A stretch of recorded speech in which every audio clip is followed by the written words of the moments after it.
Full stop. Honourable Maurice Williamson. Speaker, I can say, I think, with a reasonable amount of credibility, that I'm one of the only few members in this House that made my living developing computer systems before I came to the Parliament. And yes, it was actually prior to the internet coming to New Zealand, but even so, even so, there were communication systems on the airline system that allowed people to hack into the mainframes of stuff we developed. And, sir, whenever an issue like this occurs, I think the Minister has, in the words of that great Led Zeppelin song, there are two paths you can go by.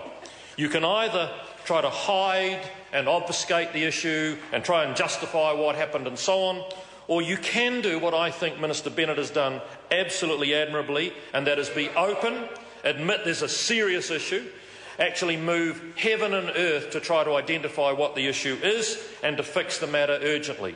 And I want to say to the member, Chris Hipkins, who just finished, his facts were wrong.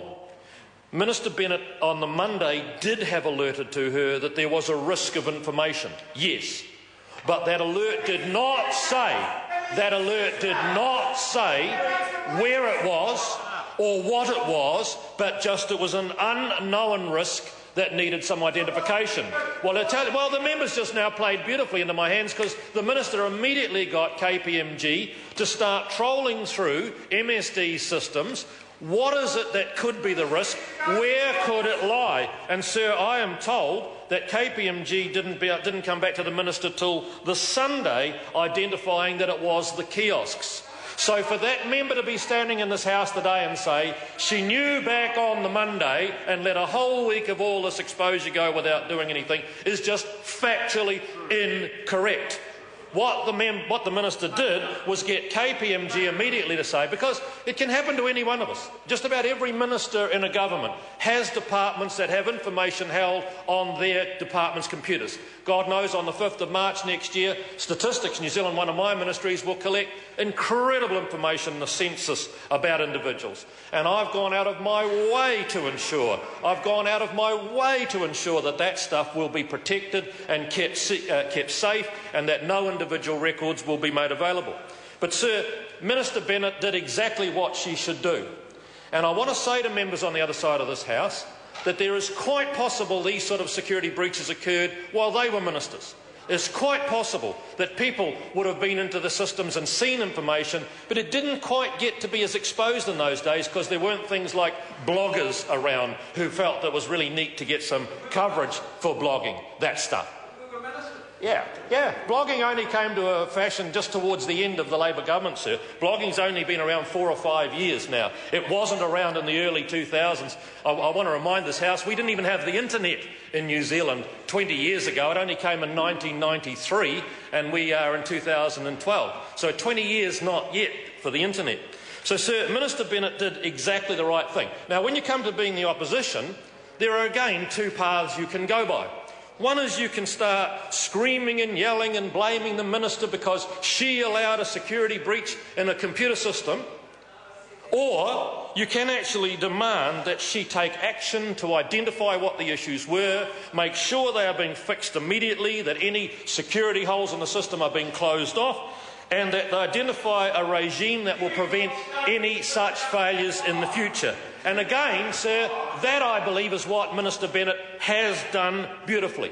She's actually gone in to identify what matters are at risk in the system and so on. Now, if it is any member of this House advocacy that the Minister should know there's a security hole in some hardware, software networking, then I tell you you're wrong. I tell you you're wrong, because I can tell you that even at the highest echelons of information technology, take, for example, Microsoft, probably the world's biggest developer of information technology systems, has every now and then had to put out an announcement. They found a security hole in their Internet Explorer, or they found a pinhole in the back of some internet protocol of one particular product, and they've had to put out a fix Otherwise, people will be able to breach the firewalls and breach the internet protocol and so on. So if there is one member of this House prepared to get up and say, Minister Bennett should have somehow been crawling underneath the computers, pulling out all the internet cables and the Ethernet plugs and checking the IP addresses and what sort of actually protection, what Minister Bennett had to do is rely on her department giving her an assurance that when they bring a system into the marketplace like they did, that they've put those protections in place.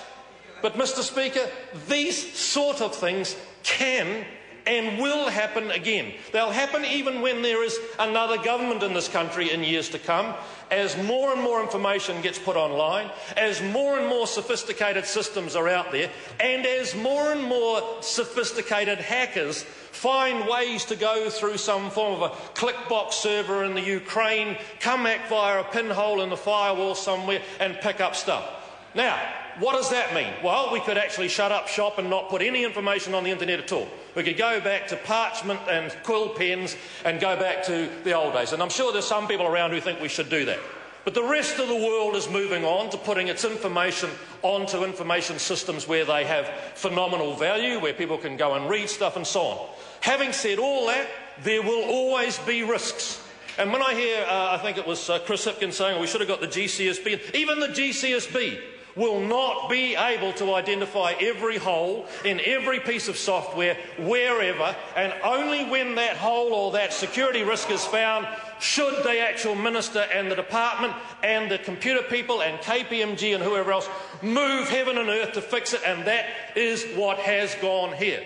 And, sir, I actually ask all members of this House, especially from the opposition, to be a bit careful about what they're advocating. I'm happy for them to advocate the minister should step up to the mark and demand to find out how this happened. I'm happy that she steps up to the mark and demands that immediate action was taken to close off the loop in it.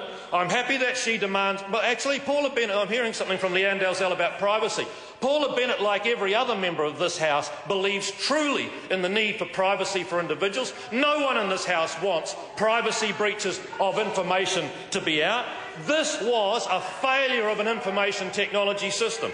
And, sir, I look at stuff that I've rolled out as my ministry. I look at things like SmartGate and the taking of photos as you come through customs and whether there may be a breach in that. And I've asked and asked. Now, I've assured and I've gone and had a look at it. I'm quite confident there isn't.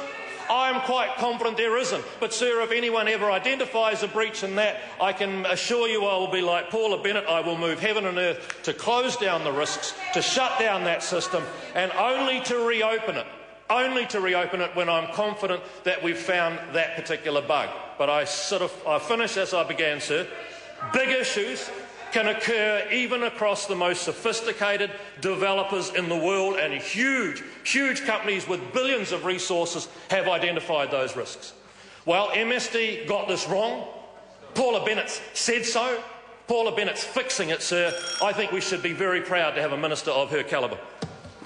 The time for this debate has concluded, so we call now on Government Orders of the Day numbers 1 to 7. Customs and Excise, Tobacco